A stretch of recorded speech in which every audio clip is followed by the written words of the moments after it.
Aló, aló, sí, ¿estoy bien? ¿Se oye?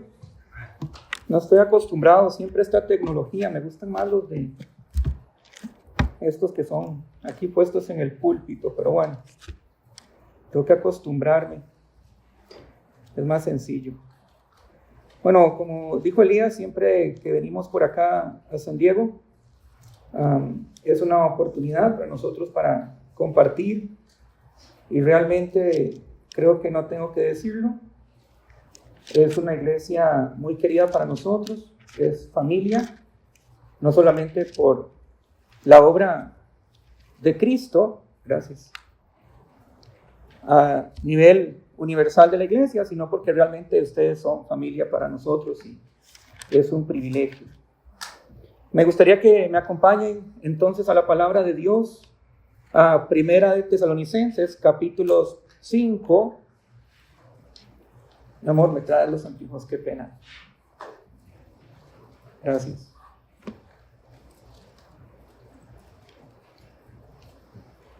Primera de Tesalonicenses, capítulo 5, versículos del 21 al 22. Son los dos pasajes que estaremos estudiando el día de hoy. Primera de Tesalonicenses, capítulo 5, versículos del 21 al 22. Dice así la palabra del Señor: examinadlo todo, retened lo bueno, absteneos de toda especie de mal. Examinadlo todo y retened lo bueno. Hoy estaremos hablando de la necesidad del discernimiento bíblico. Y antes de comenzar, me gustaría hacer algunas series de preguntas para que meditemos. Y lo primero que me gustaría preguntarles hoy es: ¿qué entienden ustedes por discernimiento? ¿Cómo definirían el discernimiento? Piensen por un momento. ¿Qué es discernimiento? Si pudiéramos resumir la respuesta, diríamos que el discernimiento es la capacidad de juzgar con claridad, sensatez, con un solo objetivo: poder distinguir lo verdadero de lo falso. Poder distinguir lo bueno de lo malo. Y ese G. de Graaf, en su libro El pueblo de la promesa, afirma lo siguiente con respecto al mal y al bien. Abro la cita: el bien no es aquello que mi propia mente, ignorando a Dios, aprueba. El bien es aquello que Dios ordena, mientras que el mal es lo que Él prohíbe. Esto va a ser esencial durante nuestro mensaje de hoy. Tener claro que el mal y el bien es definido por la palabra de Dios y únicamente por Dios. Y hay otra pregunta que tenemos que hacernos hoy: ¿qué tan importante creen ustedes que es el discernimiento? ¿Qué tan importante puede ser? Hermanos, mi tesis es que es tan importante que podríamos afirmar que la caída de Adán fue un problema de discernimiento. Y que el caos que estamos viendo hoy en nuestra sociedad y en nuestras iglesias es por no saber discernir entre el bien y el mal, entre la verdad y la mentira. Adán, en representación de todos nosotros, fue puesto a prueba en el Edén. Él tenía que escoger entre el bien y entre el mal, entre el árbol de la vida o el árbol del conocimiento. Pero todos sabemos lo que sucedió: Adán fracasó. Y hoy, el pueblo de Dios, la iglesia de Cristo, está pasando por tiempos de prueba, al igual que Adán. Tenemos delante de nosotros el mal y el bien, la mentira y la verdad. Y ahora más que nunca, en este presente siglo malo, caracterizado por la relatividad, Y ante la eminente venida de Cristo, Dios está llamando a su pueblo más que nunca a su capacidad de discernir entre el bien y el mal, si es que queremos reformar nuestra vida, nuestra familia y en última instancia nuestra sociedad. Lo interesante del libro de Tesalonicenses es que el autor, el apóstol Pablo, tenía como propósito animar a los creyentes con la esperanza del regreso de Cristo. Y nuestro texto en particular tiene un antecedente que es importante a considerar. Y lo vamos a ver en 1 Tesalonicenses capítulo 5 del 1 al 6. Miren lo que dice la palabra. Pero acerca de los tiempos y de las ocasiones no tenéis necesidad, hermanos, que yo os escriba, porque vosotros sabéis perfectamente que el día del Señor vendrá así como ladrón en la noche. Que cuando digan paz y seguridad, entonces vendrá sobre ellos destrucción repentina, como dolores a la mujer encinta, y no escaparán. Mas vosotros, hermanos, no estáis en tinieblas para que aquel día os sorprenda como ladrón, porque todos vosotros sois hijos de luz e hijos del día. No somos de la noche ni de las tinieblas, por tanto, no durmamos como los demás, sino velemos y seamos sobrios. Miren, hermanos, como cristianos debemos estar preparados para no ser engañados ante el regreso inminente de Cristo y poder vivir bajo la luz de la justicia de Dios. Nuestra comprensión de los tiempos y la naturaleza del regreso de Cristo debe llevar al pueblo de Dios a un estado de alerta espiritual. Y la capacidad de discernir para evitar el engaño y vivir de una manera que honre a Dios es esencial ante la verdad escatológica del regreso de Cristo. Pero volvamos a nuestro texto. Examinadlo todo, retened lo bueno y absteneos de todo mal. Miren, recordemos que en aquellos tiempos, aún en la carta tesalónica, Dios solía usar el Espíritu Santo por medio del don de profecía para dirigirse a su iglesia. De hecho, si ustedes miran los versículos anteriores, el 19 y el 20, dice lo siguiente: no apaguéis el Espíritu, no menosprecéis las profecías. Aún el canon de la Sagrada Escritura no estaba cerrado y por ende Dios utilizaba estos dones particulares para comunicarse con la iglesia. Y Pablo claramente antes de nuestro texto les dice: no apaguen el espíritu, no menosprecien las profecías. Porque seguramente los creyentes en Tesalónica estaban despreciando la profecía que era para el bien de la iglesia y la edificación del cuerpo de Cristo.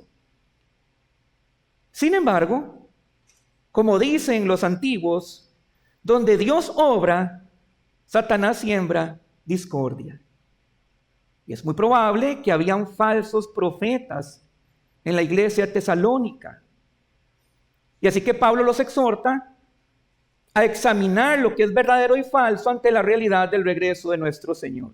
Así que Pablo establece una línea de acción clara.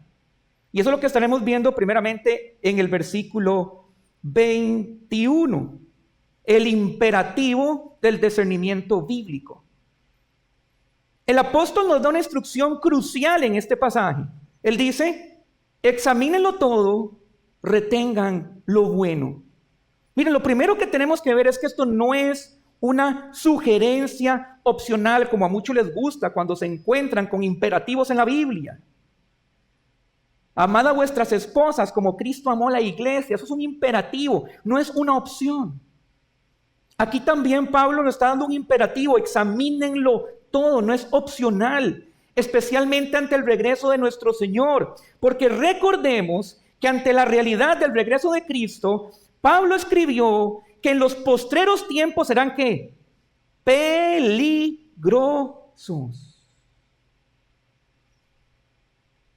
Y eso es una consideración importante tenerla presente en nuestro tiempo. Ahora, ¿qué significa examinar? Miren, la palabra examinar implica poner todo a prueba. ¿Para qué? Para revelar su legitimidad, la veracidad de las cosas. Para que podamos diferenciar entre la verdad y la mentira, lo que es bueno y lo que es malo. Pablo prácticamente entonces le está pidiendo a los tesalonicenses que examinen cuidadosamente las profecías de aquellos que afirman venir en nombre de Dios. Este era su deber. Y como iglesia de Cristo, ellos tenían que poder discernir para retener lo que era bueno ante la realidad escatológica de la segunda venida de Cristo. Hermanos, y es que Pablo es consciente de algo, como buen conocedor del Antiguo Testamento, que los falsos profetas tienen la capacidad y sus enseñanzas de infiltrarse en la iglesia y en el pueblo de Dios. Esto no es una novedad, es una realidad que observamos en el Antiguo Testamento. Recuerden que aquellos falsos profetas decían hablar en nombre de Dios, pero Dios no los había enviado, como dice Jeremías 14:14. Estos hombres profetizaban paz y prosperidad cuando el juicio de Dios era eminente, como en Ezequiel 13:10. Predicaban según su propio corazón y no en base a la palabra de Dios, Jeremías 23:16. Eran populares y aceptados por el pueblo en Miqueas 2:11, e incluso se atrevieron a perseguir a los verdaderos profetas de Dios, como vemos en Primera de Reyes 22:8. ¿No le suena esto demasiado familiar? ¿De lo que está pasando en la iglesia?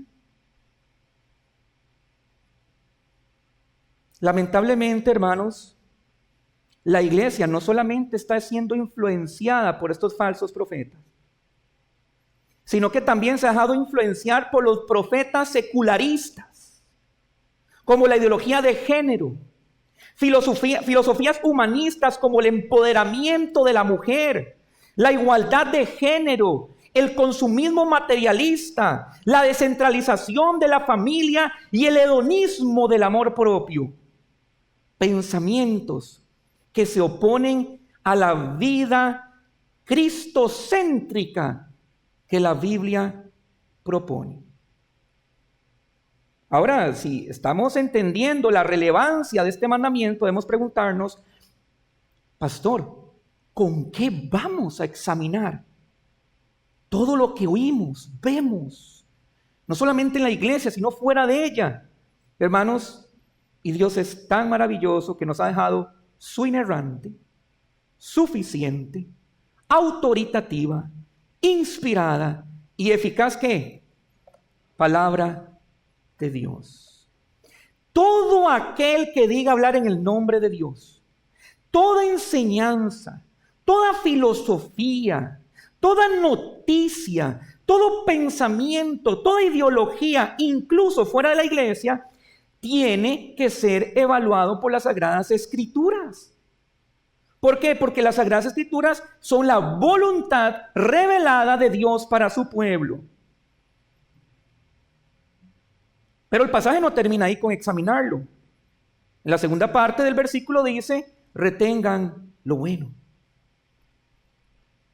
Miren, hermanos, el mandato de retener lo bueno no es algo pasivo. Exige de nuestra parte una acción deliberada y persistente. Una vez que hemos examinado todo y encontrado a través de los lentes de la Escritura, nuestra responsabilidad es aferrarnos a eso con firmeza. Y alguien puede preguntar, ¿qué es lo bueno entonces? Hermanos, lo bueno es aquello que ha pasado la prueba del examen bíblico. Es aquello que glorifique a Dios. Es aquello que edifique a su iglesia. Es aquello que es conforme al carácter de Dios y a su voluntad revelada en las Sagradas Escrituras. ¿Por qué? Porque cuando retenemos lo bueno, a través de la lente de la Biblia, no dejamos espacio para la cizaña del error, y el engaño, como muchos han caído, y tenemos que ser humildes hoy delante de Dios, como también nosotros en algún momento hemos caído. No sé si ustedes recuerdan cuando Pablo y Silas están en su segundo viaje misionero después del concilio de Jerusalén en Hechos 15. Y ellos viajaban para fortalecer las iglesias y para predicar el evangelio en nuevos lugares. Y habían estado en Tesalónica, de la carta a la que estamos hablando.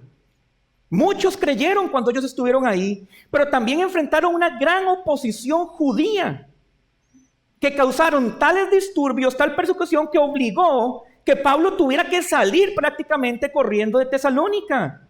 ¿Y hacia dónde los llevaron? Hacia Berea. Y cuando ellos llegaron a Berea, como era costumbre del apóstol, entra a una sinagoga para compartir la palabra de Dios. Y se topó con una grata sorpresa. Acompáñenme a Hechos. Hechos capítulo 17. Versículos del 11 al 12. Hechos 17 del 11 al 12. Miren lo que dice la Sagrada Escritura. Y estos, ¿quiénes? Los bereanos, eran más nobles que los que estaban en Tesalónica, de la carta que estamos hablando. ¿Por qué eran más nobles? Pues recibieron la palabra con toda solicitud, escudriñando cada día las Escrituras para ver si estas cosas eran así. Pero miren qué interesante, ¿por qué incluye el 12avo? Así que creyeron muchos de ellos, y mujeres griegas de distinción, y no pocos hombres. Los bereanos son un modelo de cómo tenemos que escuchar con discernimiento. Con mente abierta, sí, pero con criterio bíblico. Aun cuando el predicador sea un apóstol, cosa que no va a pasar en nuestros tiempos, aunque algunos digan serlo, el criterio último para aceptar la verdad es lo que digan las Sagradas Escrituras. Y ese, hermanos, es un imperativo para la iglesia. Que tengamos la capacidad de discernir. Ahora miremos el versículo 22. Absteneos de toda especie de mal. Me encanta la Escritura porque si la miramos con detenimiento, nos vamos a dar cuenta que el pensamiento apostólico, el pensamiento de los autores, que en última instancia es el pensamiento de nuestro Dios inspirándolos a ellos, es lógico. Es lógico. Una vez que hemos examinado todo y retenemos lo bueno, ¿cuál es el paso lógico siguiente? ¿Qué dice Pablo? Absténganse en todo de toda especie de mal. Ahora va a ser fácil abstenernos de mal. Y no estamos hablando únicamente de ciertos pecados que no conocemos, sino abrazar ciertas ideologías del mundo para ingresarlas a nuestra familia, a nuestro matrimonio, a nuestra vida personal o en última instancia a nuestra iglesia. Pablo es enfático nuevamente en un segundo imperativo: abstenerse. Esto significa mantenerse lejos, distanciarse, evitar. Esto es una acción proactiva, queridos hermanos. Yo tengo que tener el discernimiento, ver cuando las cosas no están bien y doblar a la derecha para no estrellarme contra el árbol. No cuando ya me estrellé. Y esa es la intención de lo que Pablo quiere enseñarnos. Y esto fue lo que no hizo Eva con el engaño a Satanás.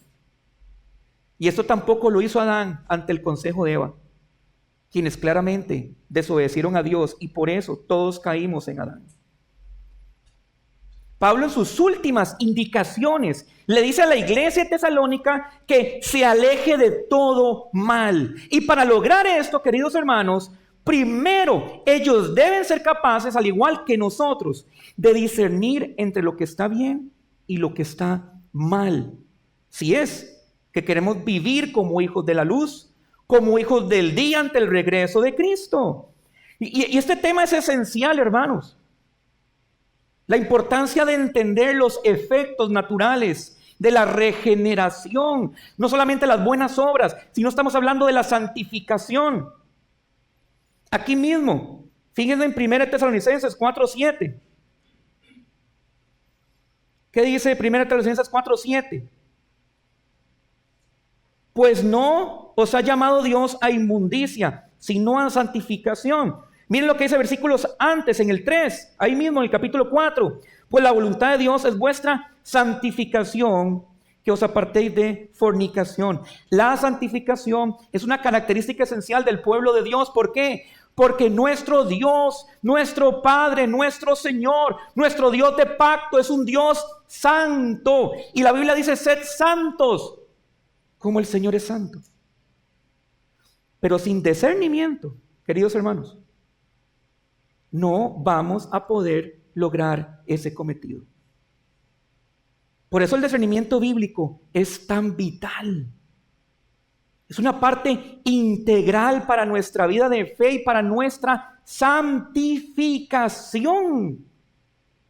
No estamos hablando de legalismo, de ganar las cosas para la gloria de Dios, de jactarnos de nuestra santificación, no. Recordemos, queridos hermanos, Romanos 12:1, por las misericordias de Dios os ruego que presentemos toda nuestra vida, todo lo que tenemos, como un sacrificio vivo, santo y agradable al Señor. ¿Por qué? Porque es nuestro culto, ¿qué? Racional, lógico. Después de ver todo lo que Dios ha hecho, lo lógico es que respondamos en agradecimiento. ¿Cómo? Ofreciendo nuestra vida como una ofrenda grata al Señor. Y para eso, el versículo 2, ¿qué nos decía? Que hay que renovar nuestra mente. Discernimiento. Querida iglesia, el objetivo de los falsos profetas, incluyendo a los profetas del secularismo humanista, que en última instancia ellos son la simiente de Satanás, es alejarnos de la voluntad de Dios. Así como Satanás lo hizo con Adán y con Eva en el Edén, estos están buscando que quebrantemos el pacto de nuestro Dios. Satanás quiere que deshonremos a nuestro Señor y que nos expongamos a las consecuencias o maldiciones de la desobediencia. ¿Por qué? Por falta de discernimiento. El problema actual de nuestra iglesia es que nos hemos vuelto demasiado crédulos. Somos fáciles de engañar y reconozcámoslo en esta mañana. Somos fáciles de engañar por evangelios legalistas, donde nos enseñan que hay que estar activos constantemente para agradar a Dios y que si no algo no hago de más, entonces no soy creyente. Evangelios humanistas centrados en el hombre, donde Dios se convierte en el genio de la botella, que lo utilizamos a nuestro propio beneficio para que satisfaga nuestros propios deseos. O lo que es peor aún, evangelios liberales, hermanos, sin ortodoxia teológica. Sin mencionar toda la ideología mundana y terrenal que caracteriza estos tiempos peligrosos. ¿Cómo qué? Para citar dos ejemplos. La inversión de roles en el hogar. La mujer manda, la mujer es cabeza y el hombre bajo los pies. O lo que ahora es común en nuestra sociedad, la entronización de nuestros hijos en la familia. Toda la familia y la decisión de los padres gira en torno ¿a quién? A sus hijos. Para mencionar algunos ejemplos. No quiero abusarme del tiempo. Pero a modo de ilustración quiero que recordemos, queridos hermanos, los primeros 3 capítulos de Nehemías. Porque Nehemías nos ofrece una poderosa ilustración para hoy. Recordemos que en el capítulo 1, Nehemías recibe la devastadora noticia de que los judíos habían regresado a Tierra Santa estaban en una gran aflicción y que el muro de Jerusalén que protegía la ciudad había sido derribado y aún no había sido reconstruido. Así que Nehemías responde con lamento, ayuno y oración a Dios, cosas que nos falta mucho hoy en nuestra iglesia también. Confesando los pecados del pueblo y pidiéndole favor al rey. Y es en el capítulo 2 donde Nehemías con valentía, después de orar, solicita permiso al rey Artajerjes para ir a Jerusalén y reconstruir la ciudad. Y providencialmente, soberanamente, el rey accede, brindándole cartas de protección y provisión para que vaya tranquilo a reedificar la ciudad, sobre todo, especialmente los muros de Jerusalén.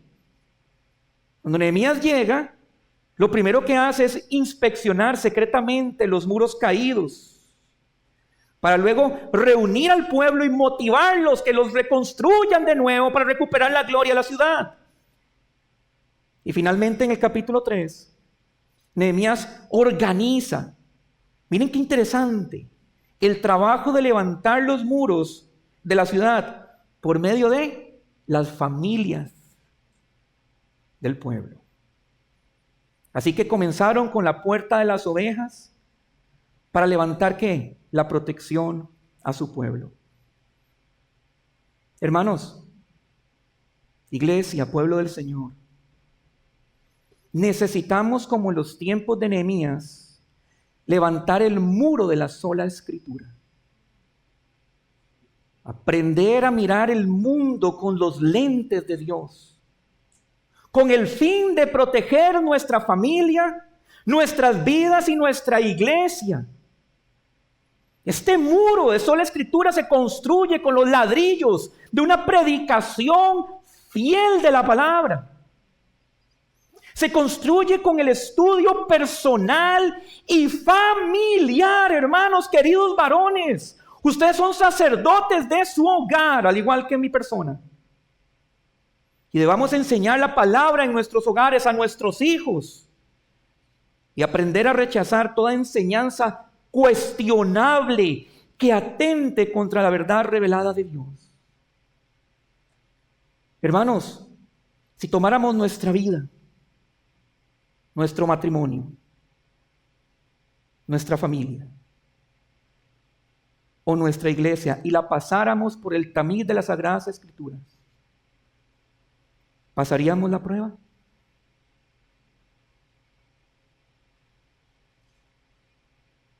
¿Nuestra relación matrimonial pasaría la prueba? ¿El orden y las prioridades en la familia pasarían la prueba? ¿Mi vida pasaría la prueba?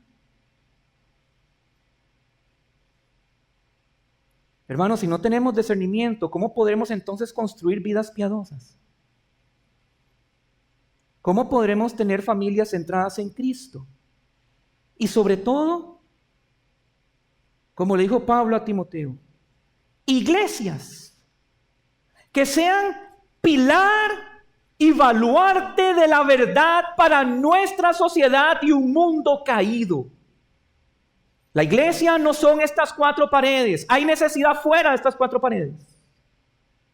Hay pueblo de Dios sediento en el desierto, pero no encuentra púlpitos que sean baluarte y pilar de la verdad. La iglesia es la luz del mundo. Es la sal del mundo.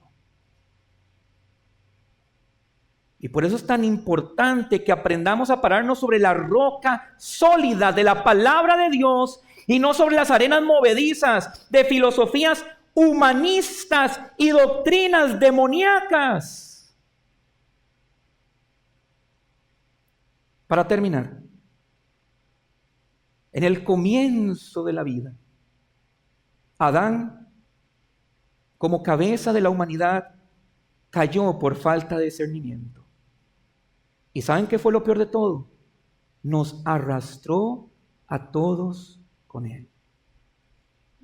Y toda la gente que está fuera de esta iglesia fue arrastrada con él, nos guste o no. Pero en el plan de redención siempre hay un gran pero. nuestro Señor Jesucristo, como cabeza de su pueblo, triunfó donde Adán falló. Y a diferencia de Adán que nos condenó, Cristo nos ha traído a la vida eterna. Recordemos la definición de de Graaf sobre el bien y el mal.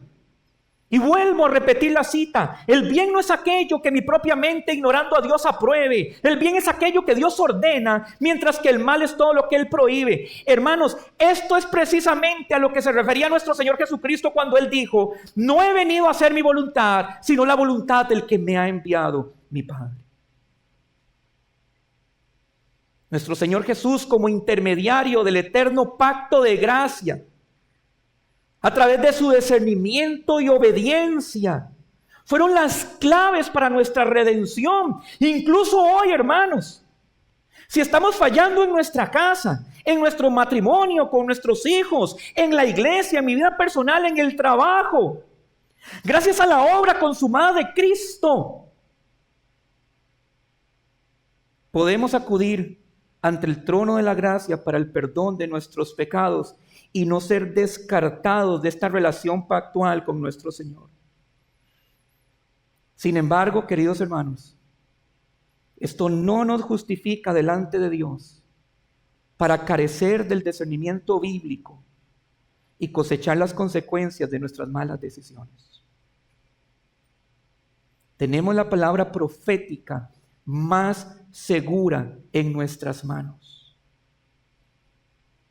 Seamos cristianos con discernimiento, que podamos interpretar los tiempos, ver las nubes que se acercan oscuras, cargadas de lluvia, para saber que viene una tormenta. Hermanos, estamos viviendo en una generación tormentosa.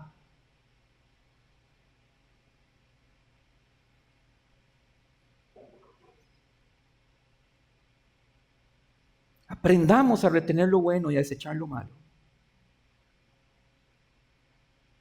Arrepintámonos, meditemos y reflexionemos.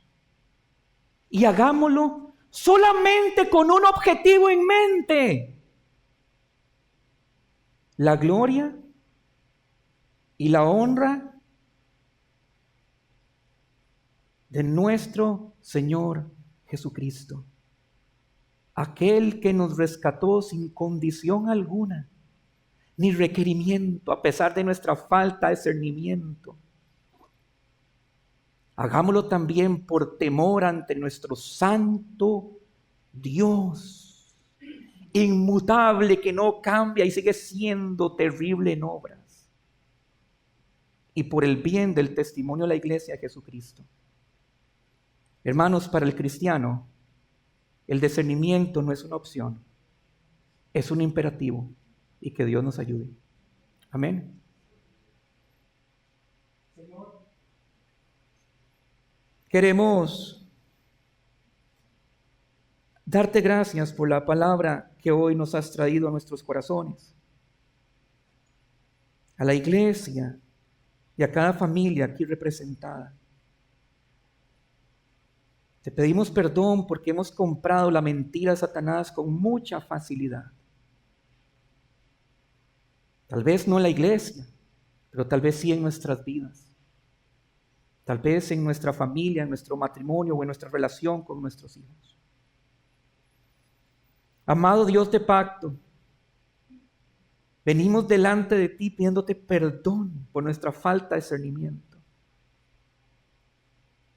confiados en la obra de Cristo, que gracias a Él ya no estamos ante el trono del juicio, sino de la gracia para recibir perdón y el lavamiento de nuestra maldad a través de su sangre preciosa.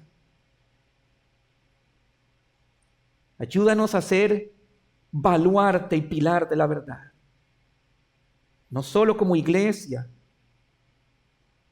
sino como tu pueblo, como creyentes, como cristianos, donde vayamos en nuestro trabajo, en nuestro hogar, en nuestro matrimonio, en nuestras relaciones con nuestros amigos, con nuestros parientes, con nuestros hijos, Señor, que seamos lumbreras para la gloria de Jesucristo. Y protege a la iglesia, Señor, recordando tu promesa que las puertas del Hades no prevalecerán contra nosotros. confiados que nos sostendrás hasta este mundo de engaño y mentira, hasta que tu Hijo regrese y todos tus enemigos están delante de tus pies. Te pedimos de tu ayuda y de tu gracia, Señor. En el nombre de Cristo Jesús oramos. Amén y amén.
Tiempos y de las ocasiones no tenéis necesidad, hermanos, que yo os escriba, porque vosotros sabéis perfectamente que el día del Señor vendrá así como ladrón en la noche, que cuando digan paz y seguridad, entonces vendrá sobre ellos destrucción repentina, como dolores a la mujer encinta, y no escaparán. Mas vosotros, hermanos, no estáis en tinieblas para que aquel día os sorprenda como ladrón, porque todos vosotros sois hijos de luz e hijos del día. No somos de la noche ni de las tinieblas, por tanto, no durmamos como los demás, sino velemos y seamos sobrios.